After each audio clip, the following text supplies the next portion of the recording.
Vous avez tous essayé de générer des autoportraits de vous-même avec l'intelligence artificielle et ça ne vous ressemble jamais.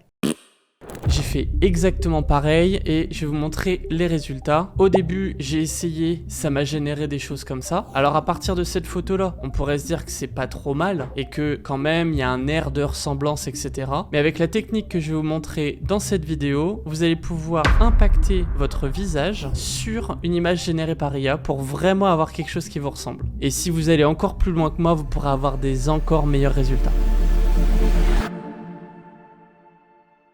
Alors, l'étape 1, c'est tout con, c'est d'avoir des photos de vous. Il va vous en falloir au minimum 2. J'ai pris ces deux-là pour pouvoir vous montrer, mais le plus vous en avez, le mieux c'est. Ensuite, on se retrouve sur Internet et on va faire une toute petite manip avant d'utiliser les images, c'est qu'on va retirer le fond. Un des problèmes assez récurrents qu'il y a avec les images qu'on va donner, c'est qu'il va y avoir plein d'informations inutiles qu'on n'a pas du tout envie d'avoir dans l'intelligence artificielle parce que ça va totalement perturber l'image qui va être générée. Donc par exemple, si jamais vous mettez des photos de vous avec un casque, il faut essayer de ne pas utiliser ça, ou des lunettes. Par exemple, le micro, s'il est trop dans l'image, ici, ça pourrait poser problème. Donc moi, je le laisse pour que vous puissiez voir aussi, mais j'en ai mis une deuxième image où il n'y a pas le micro. Comme ça, il y a très peu de problèmes à cause de ça. Une fois qu'on a nos images de nous détourées avec le plus d'informations correctes possible, on va se retrouver sur Discord. Alors ça, c'est le Discord communautaire que j'ai monté. On est 20 000 sur TikTok et du coup on est 200 sur le Discord. Et il y a des channels de prompt, on se fait des challenges pour partager des tips, etc.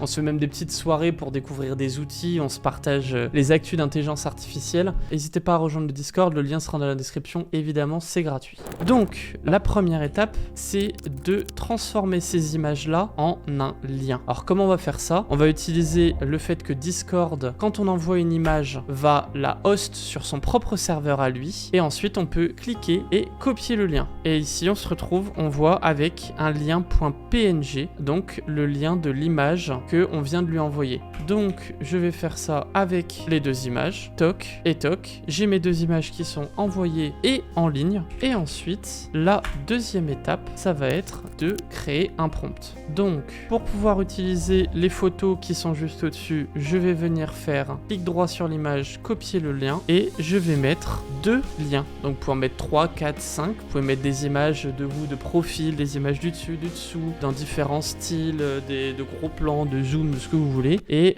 ça va permettre d'avoir le plus d'informations possible. Donc il faut quand même faire attention à quelles images vous choisissez. Je trouve que le meilleur résultat est entre 2 et 5 images. Avec une seule, c'est pas assez puissant. Donc quand je parle vraiment du résultat, je parle du premier résultat atteignable. Je parle pas de celui où il y aura votre visage, je parle de celui qui va vous ressembler, entre guillemets. Ensuite, on va décrire ce qu'il y a sur l'image et le prompt qu'on veut pour avoir le résultat et l'autoportrait dans le style qu'on veut. Je vais mettre Young Man Picture, je vais mettre Professional Picture, Middle Shot en mode à la taille comme ça, et on va mettre, on va dire, allez, Red Atmosphere. Toc, j'ai mes trucs. Le plus important pour moi, c'est Young Man. Donc on va mettre 2 de puissance dessus. Professional Picture ici. Là, je suis en train de me corriger moi-même en live. Je ne mets pas de virgule, je vais mettre 2 points pour pouvoir vraiment séparer les éléments de mon prompt. Et si vous savez pas, vous pouvez mettre un chiffre après 2 points pour dire que Young Man, c'est à la puissance 2. Et quand vous mettez 2 points 4, c'est à la puissance 4. Donc par exemple, si vous mettez un chat rouge, si vous mettez chat puissance 4,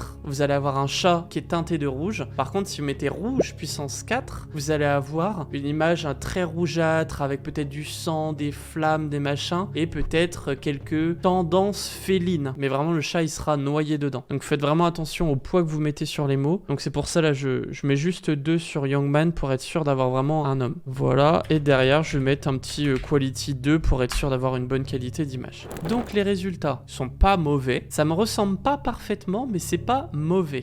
J'aime bien l'atmosphère rouge. Ici, c'est un peu flippant, on sait pas pourquoi ça. Mais là, j'ai une petite veste rouge, c'est pas trop mal. On dirait que j'ai 15 ans. Mais allez, vas-y, on prend la 2. Donc, Upscale 2 sur Discord pour pouvoir la voir en grand. Hop, on va prendre ça. Nickel. nickel. Du coup, l'étape suivante, c'est d'installer une application dans votre Discord, donc que ce soit sur votre serveur privé sur lequel vous générez vos images, ou alors en rejoignant directement un serveur qui l'a, par exemple le mien, et il faudra installer l'application InsideFace. Donc vous retrouverez le lien directement dans la description, et en cliquant dessus, vous pourrez venir dire que vous voulez installer InsideFace sur votre serveur. Moi, c'est déjà fait, donc je vais pas le faire. Donc InsideFace Swap, ça se présente comme ça. C'est cette petite application Discord. Et donc, ensuite, vous pourrez faire clic droit, application, et vous retrouvez InSwapper là-dedans. Mais avant de lancer la commande, vous voyez, il nous demande un ID name. Donc, il va falloir créer un ID. La commande, c'est Save ID. Et en faisant Save ID, vous allez avoir plusieurs choses. Vous allez avoir l'ID name. Donc, moi, je vais mettre JB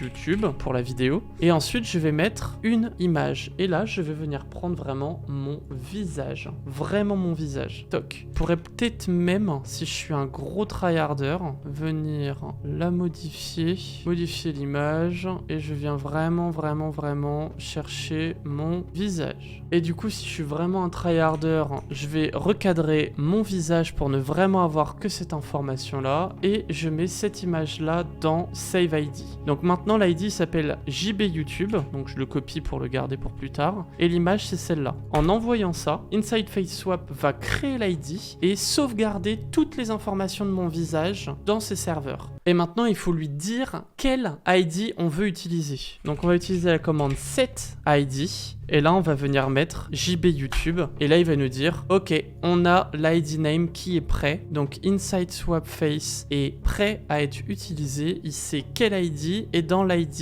il y a mon visage qui est prêt. Donc maintenant je prends cette image là, je fais application InSwapper, c'est parti, et là on devrait recevoir une image de ce truc là avec les informations de mon visage rajoutées par dessus. Donc si on ouvre les deux l'une à côté de l'autre, on va voir que il y a quand même, là c'est très jeune, c'est pas moi, et là il a rajouté mes features faciales. Là j'ai upscale les autres images du premier round, et on va venir y rajouter ma tête pour voir plusieurs exemples de résultats. Mais c'est vrai que c'est vraiment pas mal, ça rajoute vraiment ma tête, alors qu'avant c'était pas la mienne quoi. Ici vous avez l'image générée, et ici vous avez celle où ma tête a été incrustée dedans. Le dernier petit truc à garder en tête, c'est que maintenant Midjourney c'est payant, donc il faudra forcément un abonnement pour pouvoir générer avec Midjourney sous cette technique. Le deuxième, c'est que InSwapper, il y a un nombre de crédits limité gratuits, mais vous pouvez lui donner de la force sur Patreon pour pouvoir recevoir des crédits supplémentaires pour continuer à générer des visages. Mais vous avez quand même 50 crédits, donc ça passe large. Et la dernière chose, c'est que vous pouvez lâcher un petit like et un abonnement à cette chaîne si vous aimez l'IA et la création de contenu, parce qu'il y a plein d'autres vidéos qui arrivent. Merci beaucoup, à plus.